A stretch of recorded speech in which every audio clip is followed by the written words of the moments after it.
সম্মানিত প্রিয় দেশবাসী, আমরা এখন আছি ব্রাহ্মণবাড়িয়া জেলার কসবা থানার গোপীনাথপুর পূর্বপাড়ার, যেখানে আমাদের একটা খুবই গুরুত্বপূর্ণ একটি রাস্তা আপনাদেরকে যদি দেখাই। এই রাস্তাটা হচ্ছে আমাদের পূর্বপাড়ার সবচেয়ে অবহেলিত এবং আমি মনে করি যে আমাদের গোপীনাথপুর গ্রামের এবং গোপীনাথপুর ইউনিয়নের খুবই অবহেলিত একটি রাস্তা। যে রাস্তাটিকে কেউ এই পর্যন্ত মানে এতগুলা মেম্বার আসলো, এতগুলা চেয়ারম্যান আসলো, কেউ এই পর্যন্ত এই রাস্তাটির বিষয়ে কখনোই কথা বলেনি। আমি আপনাদেরকে সরাসরি আজকে এই রাস্তাটির ব্যাপারে দেখাবো আপনাদেরকে বিস্তারিত। আপনারা দেখুন যে এই রাস্তাটি কতটুকু ভয়াবহ একটি ডেঞ্জারাস রাস্তা।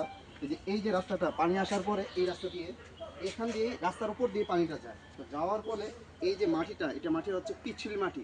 তো পিচ্ছিল মাটি থাকার কারণে এই মাটি দিয়ে কখনোই হাঁটা যায় না এবং হাঁটা তো অসম্ভব। এখান দিয়ে কোনো গাড়ি চলাচল করতে পারে না এবং যে কোনো যানবাহন। এবং আপনাদেরকে যদি দেখায়, এখানে কিছুক্ষণ আগে একজন মানুষ মারা গিয়েছে এবং ওনাকেও পর্যন্ত নেওয়া এই রাস্তা দিয়ে অনেক কষ্ট হয়ে গেছে। আপনাদেরকে আরও দেখানোর চেষ্টা করি। এদিকে দেখুন যে এই রাস্তাটা দেখুন আপনাদের কতটুকু ভয়াবহ অবস্থায় আছে।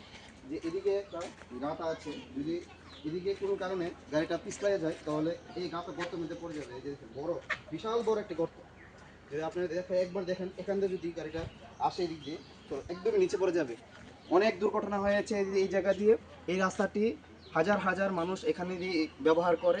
আমি আপনাদেরকে যদি দেখানোর চেষ্টা করি যে এই রাস্তাটা আমাদের একদমই নিচ পর্যন্ত গোপীনাথপুর পূর্বপাড়ার যে পুরাতন মসজিদের এই রাস্তাটি, পুরাতন মসজিদ পর্যন্ত এই রাস্তাটি এখন পর্যন্ত অনেক মেম্বার চেয়ারম্যান আশ্বস্ত দিয়ে গিয়েছে যে এই রাস্তাটি হয়ে যাবে, কিন্তু এখনও পর্যন্ত তারা এটিকে দেখায় না, দেখেও নাই এবং মেম্বার হওয়ার পরে তারা এই বিষয়টা অবহেলা করে গেছে।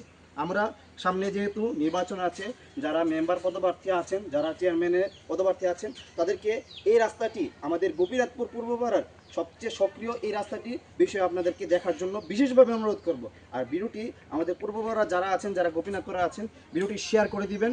আর বিশেষ করে এই বিষয়টি আমরা সকলেই দেখবেন, গ্রামবাসী সকলেই দেখার জন্য অনুরোধ হচ্ছে। আপনারা দেখুন উপর দিকে, দেখুন যে উপর দিকে হারাভাবে কেউ ওঠার মতো কোনো ক্ষমতা নেই, এত বড় একটি রাস্তা।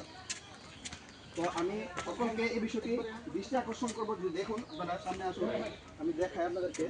এই যে দেখুন এটা একটা মোড়, এই যে মোড়ের রাস্তাটা দেখেন কতটুকু ভয়াবহ অবস্থায় আছে, একবার গর্ত হয়ে গিয়েছে। এই দিয়ে গাড়ি চলাচল তো দূরের কথা, একদমই মানুষজনই চলাচল করতে পারে না, এত কষ্ট হয়ে যায় এই রাস্তা দিয়ে। যাতে এই মানুষকে উপযোগী, আপনি যে এই যে পূর্বরা থাকেন, এই যে রাস্তাটা কতটুকু আমাদের জন্য ডেঞ্জারাস একটি রাস্তা। আসসালামু আলাইকুম ওয়া রাহমাতুল্লাহি ওয়া বারাকাতুহু। সম্মানিত মহল্লাবাসী এবং গ্রামবাসী, আপনারা জানেন যে আমাদের এই পূর্বপাড়ার অত্যন্ত একটা গুরুত্বপূর্ণ একটি জামে মসজিদের রাস্তা। এই রাস্তাটা দিয়ে সেরা আমরা যখন মসজিদে আসা যাওয়া করি, রাতের বেলা দেখা গেছে কি রাতের বেলা এখানে বহু দুর্ঘটনা এবং অ্যাক্সিডেন্ট ঘটে থাকে। তো আমি গোপীনাথপুর ইউনিয়নের 2 নং ওয়ার্ডের মেম্বার এবং বর্তমান চেয়ারম্যান যারা আছেন, আপনাদেরকে দৃষ্টি আকর্ষণ করছি, আপনারা একটু এই রাস্তাটার দিকে একটু সজাগ দৃষ্টিতে তাকাবেন এবং আগামীতে যারা মেম্বার পদপ্রার্থী হচ্ছেন এবং আপনাদেরকে বিনীতভাবে অনুরোধ থাকবে, আপনারা এই আমাদের এই পুরোপাড়া জামে মসজিদের গুরুত্বপূর্ণ রাস্তাটার দিকে আপনারা একটু দৃষ্টি দিবেন। এই আশা রেখে আমি শেষ করছি।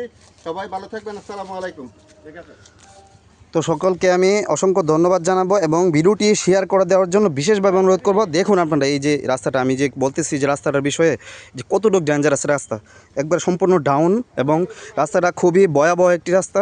তো আপনারা সকলে এই বিষয়টি দেখবেন এবং ভিডিওটি বেশি বেশি করে শেয়ার করার জন্য অনুরোধ করছি। আমি কসবা উপজেলার যে সামিউল স্যার, আপনাকেও একটু বিষয়টা দেখার জন্য বিশেষভাবে অনুরোধ করছি। খুবই ভয়ানক একটি রাস্তা, রাত্রেবেলা চলাচল করতে পারে না মানুষজন, হাজার হাজার মানুষজন এখান থেকে চলাচল করে, কিন্তু রাত্রেবেলা চলাচল করতে পারে না। এই যে ভয়াবহ একটা রাস্তা, এখন মানুষজন খুবই আতঙ্কের মধ্যে আছে। তো আপনারা বিষয়টি দেখবেন, গ্রামবাসী এবং ইউনিয়নবাসী যারা আছেন এবং সকলেই বিষয়টি দেখবেন। আসসালামু আলাইকুম রহমতুল্লাহি ওয়া বারাকাতুহু।